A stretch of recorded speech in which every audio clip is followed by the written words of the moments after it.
Toxicity, breaking you apart. Talk about your trauma, tearing at your heart.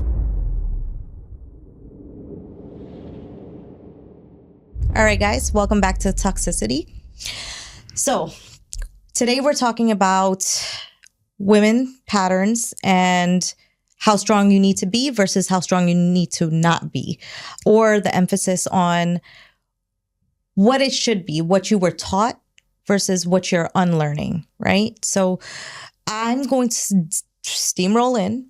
We covered grounds before a little bit, and we dabbed on the fact that my mom was basically the default parent. She was the one that cooked, cleaned, provided all the food, did the grocery shopping while having a career. Not only that, she took care of my sister and I. Made sure there was a hot pot of food every night for my father. So she was the one that initially taught me that I needed to hold it all together, right? Because that's what I was seeing, that's what I was embracing. So as a young child, as a girl child, you look at your mother and you see all of these things that she's doing and you're like, wow, this is the woman I need to be.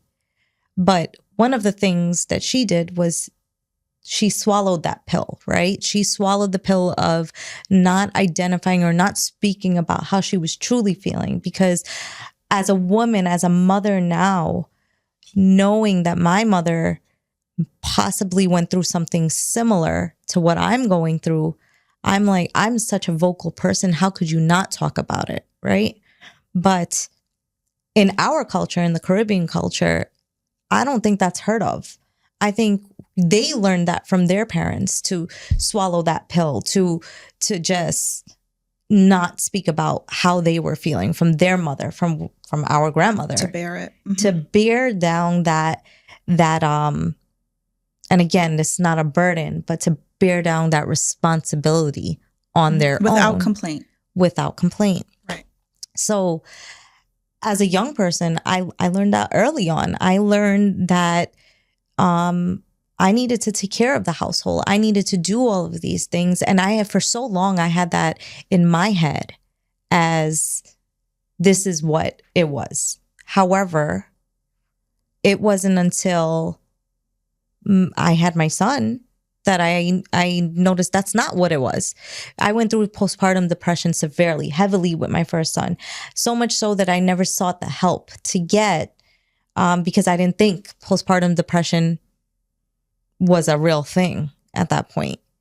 I didn't notice that I was going through, I was just very negative Nancy. I was unhappy. It's also not something that's talked about in our family or in our culture, right? Like, it's not something that we're educated on. How do we see the signs or anything like that? Right. We're just asked, hey, are you depressed? Are you sad? At the doctor's office. At the doctor's office. Mm-hmm. Are you depressed? And then you're like, no, I don't want to be labeled as depressed, right? So you just answer no.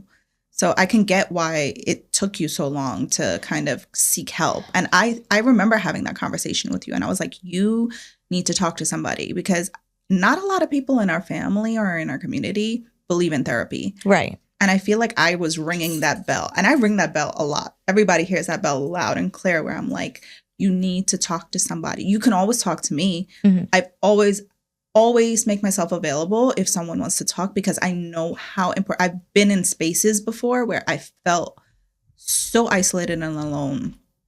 And I'm like, I don't want people to feel that way, especially people I care about. So I always make myself available for people to talk. And I've been in those spaces, and I was like, but you need to talk to somebody. Right. You need to find that help.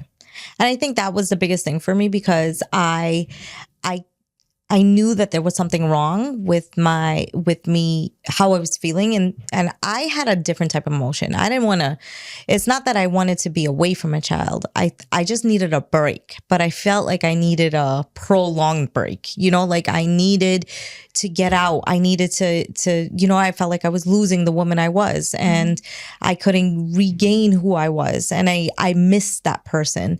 There were so many times that I felt like I was alone, because again, I was working from home. My husband got to go outside the house and do all of these things. And I was the one staying home with the baby while working, while cooking, while cleaning. And for me, it was just, it got to be so much. Now, I did go to my doctor. But I never said anything. I just let it be.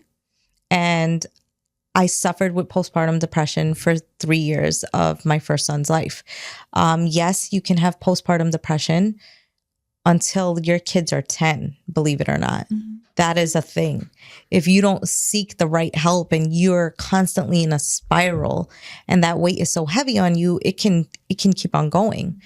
And postpartum depression, I think that's important to say. It doesn't show up the way the movies kind of show up, right? It doesn't show up that way. It shows up like this internal struggle and turmoil where you're just like, you meet breaking points throughout certain things that are just to your husband might not seem as a big of a deal. Right. But to you, you're like, no, this is major. Like everything's failing. This is failing. Like it's a more internal struggle. And I feel like people don't really understand. I've spent many years crying silently. And I think that's where like maybe to your point where your mother held it together and your mother was strong.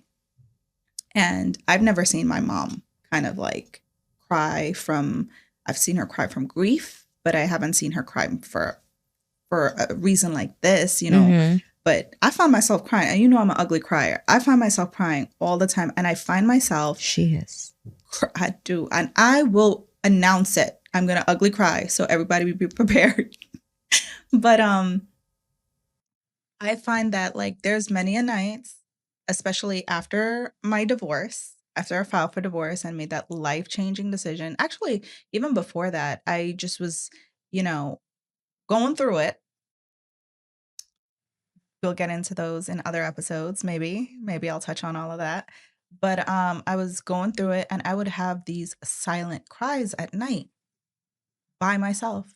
And then you wipe your tears and then the baby's crying and you get up and you feed the baby and you change the baby. And you're crying with the baby and you're sometimes. crying with the baby and you're talking to the baby like, what can I do? How can I stop you from crying? Like, do you need something? I'm sorry, I'm a bad mom. I've literally had that conversation with Ayan, like in my hands. Like, I'm so sorry, I can't be the best mom. And I don't even know why I was saying that now, looking back. But I felt in that moment that I was the most horrible mom. Most horrible mom. But being strong is something I feel like is toxic. People say it all the time. Like, I get it a lot. And you know why I get it a lot. I get it a lot because I'm a single mom. I'm divorced. I'm doing this on my own, essentially. I had to rebuild my life because I left with nothing, right? So rebuild my life from scratch, restart a new career after having a very lucrative career. And then just trying to figure it out and basing everything around my kids. But it's exhausting being strong. Oh, yeah. Most definitely.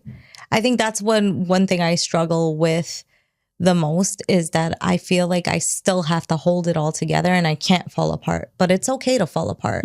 It's okay to have your weak moments because that makes you human, right? It's okay to lay down on the kitchen floor because it's cold. I do this a lot, guys. I lay down on the kitchen floor because it's cold and it helps me feel grounded. I also lay down on the living room floor when there's too much. I swear I'm undiagnosed ADHD. I really do swear I am because I have a million tabs open and they're all playing songs, music, all of them. It's not just one that you're trying to find. They're all playing a different song. So I lay down to feel grounded as well in the living room. So I'm sure it's not just the two of us. Yeah. Or maybe it is. I mean, no, sometimes you just, I know people that go in their bedrooms, they close the door, they need 20 minutes.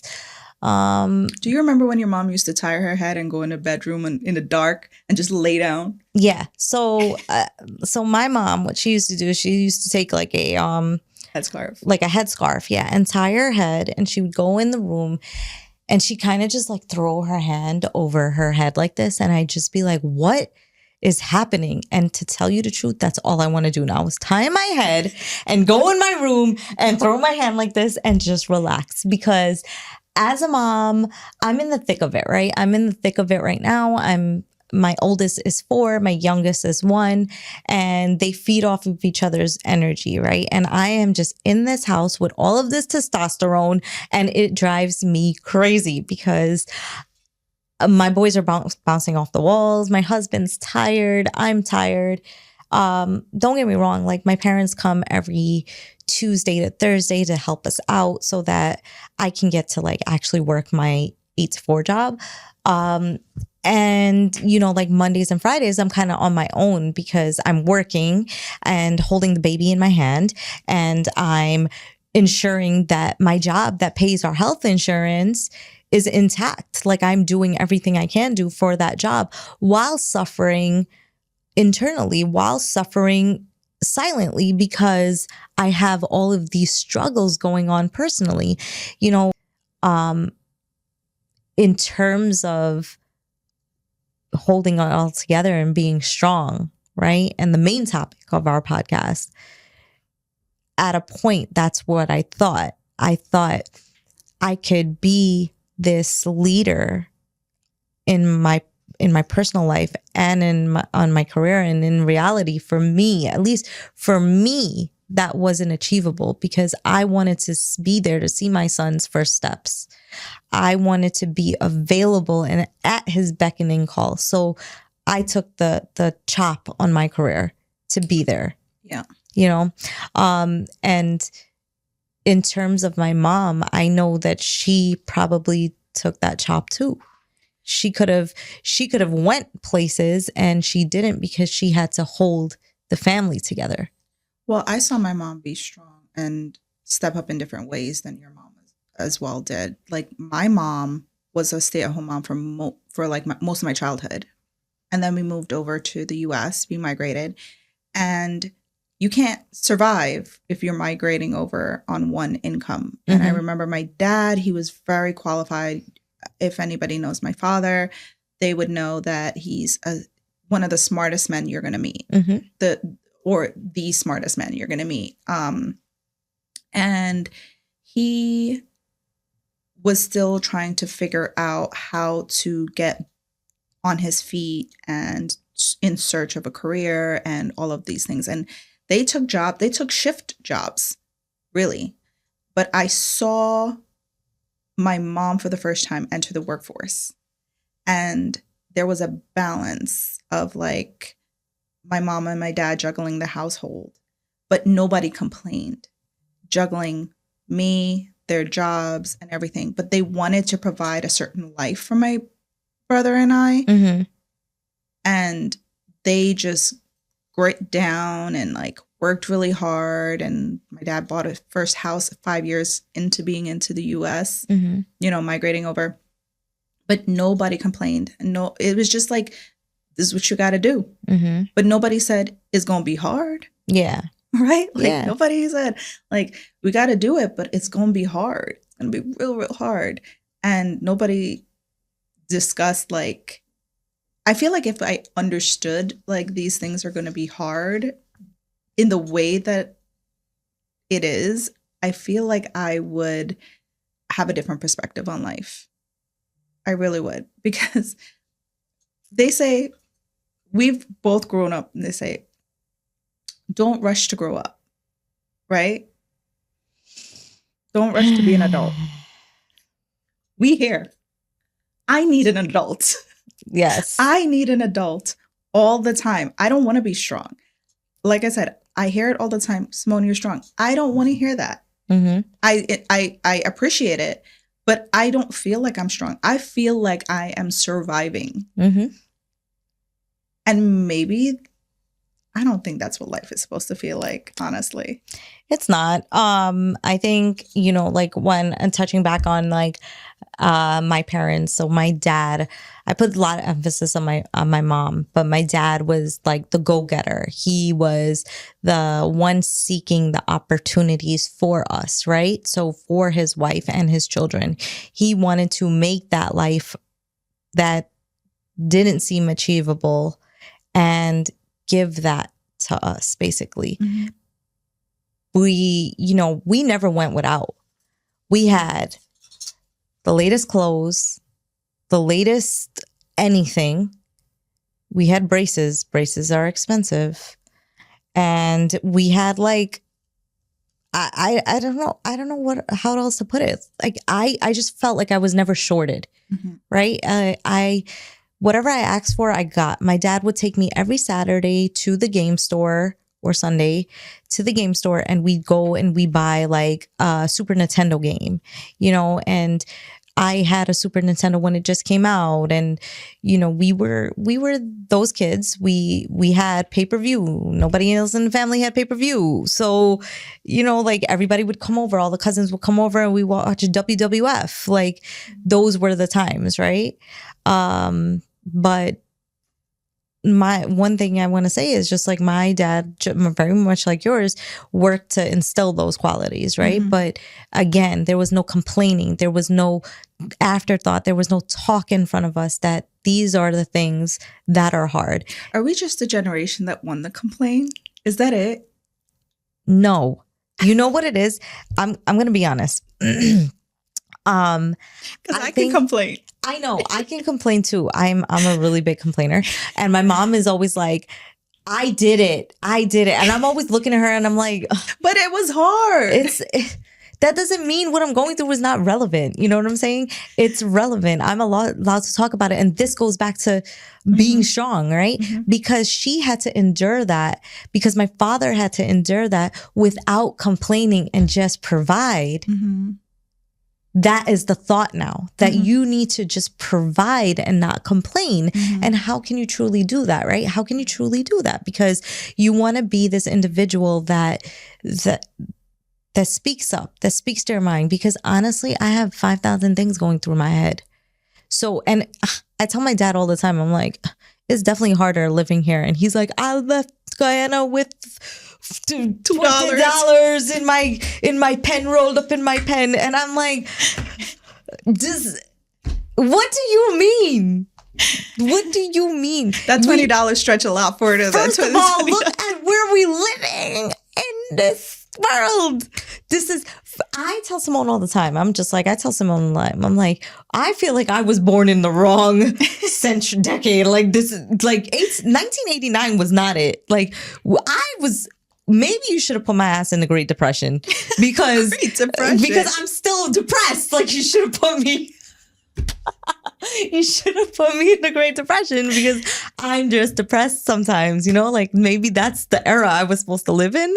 I don't know, but it just feels like this time, and especially for millennials, is very heavy, right? So whether you're a content creator, whether you work a nursing job, whether you are a doctor or you're just a school nurse, whether you are an accountant working from home, whether you are in marketing, whether you're a stay-at-home mom, or it's just all around hard. Right. And I feel like in this day and age, it's the heaviest it's ever been because of what's going on in the world. Right. And I don't want to touch, because we definitely don't want to talk politics on this. And we don't want to talk what's going on in the world because there's so much. But over the last few years, it's been so heavy. Right. The world and life has been so heavy because of what has been going on. And you just want to put emphasis around that. Right. Everybody's going through something. Nothing is easy. Everything is hard. And that's where we are. I read this thing the other day, and it hit me like a ton of bricks. And I was like, this is going to be great for a discussion because I truly feel this. So it said, people love to call women strong, but sometimes what they really mean is you can handle more pain than anyone else. I don't know about you, but I don't like pain. I don't like pain. So please don't call me strong. I think for us strong women out here, a healing win this week would be allowing someone to help you. But I always, and I tell Melissa this, yes, you got to help. You got to accept help. Be willing to accept help. But I do it so well on my own. Well, that's another thing. You have to really like, you want the help. You got to really like lay back and allow the help to help. Okay, first of all, let me just I'm just kidding, guys. I am the first one up and out the door. You see this podcast and we here right now. I told my parents bye. Goodbye. I'm out. Deuce. But that's in all seriousness, like that's something I had learned. I had to learn how to let go of certain things because when you have people you trust, and I mean this with a capital T, when you have people you trust, you can just let your guard down, allow them and trust in them that they will hear you when you set your boundaries and help you within your boundaries. However they do it, they do it. And I mean this more so, and I know I'm talking to her specifically, but I had to learn it with like kids. If I'm going to allow someone to help me, the kids are fed when I come back. The kids are alive when I come back. The kids are happy when I come back and they're left with someone I trust. I'm fine. You know, they understand certain things. Like my dad, when he was alive, my dad used to always want to give the boys sweets, right? Sweets and sugars and all of the good stuff. And they weren't one. And I had a boundary. Like for the first year, I didn't want a lot of processed sugar. What happened is they actually respected my boundary there. So I was able to trust them more and accept help more. But there were some people who did not. Some people who did not. We'll save it for another episode. Yes. That's the T. That's a T. That episode's going to be the T. But those who I did not trust to adhere to that boundary, I could not be at peace at all. So a healing win, I think, for all the strong women out there who are like, I got to hold it all together, hold up the walls, the roof, I got to hold everything together, is just accept help in whatever form from someone you trust. You trust that person, accept their help, and you will feel a little lighter. I agree with you. I think accepting help is number one. I think you need to trust the people that you are accepting help from. In terms of accepting the help, I like to bitch a lot, guys. I'm a bitcher. Especially sometimes you just overstimulated, right? So you get so overstimulated. You don't want to be touched. You don't want to be looked at. You don't want to be talked to. You just want to be in your own space by yourself. And I get like that when I feel overwhelmed or a lack of sleep. Like I've been up since 1:45 a.m. Eastern Standard Time. It is 1:31 p.m. Eastern Standard Time. A full 12 hours. So a full 12 hours. I have been up now with 3 hours of sleep. And, my husband and my parents, they're always there to be like, do you need something, right? I don't always accept it. And I should. Yeah. And I should. Yeah. And I should, because it makes me into a raging bitch. Like I'm a raging bitch when I don't get sleep. And my husband, I feel so bad for him sometimes, like I need to give him grace also because I'm hard on him. And I can admit that, he is the one driving an hour and a half into Queens and back every day with our 4-year-old to drop our 4-year-old to daycare to bring him back every day. It's not easy, and then you have me in the 4 walls. So on the weekends, he just wants to stay home and relax. But on the weekends, those are the only times I want to go out, like to do something outside. And that's where we have this conflict. We get into a lot of arguments because he's tired from driving and I'm tired from being inside the house. So how do you find a happy medium? You agree with your wife. Just kidding. Well, guys, thank you for joining TalkSisity. My name is Mel. And I'm Sim. And we hope to have many more conversations like this. And we hope you guys find value in it or even just find us hilarious as we try to figure this out as well. Like you have no choice.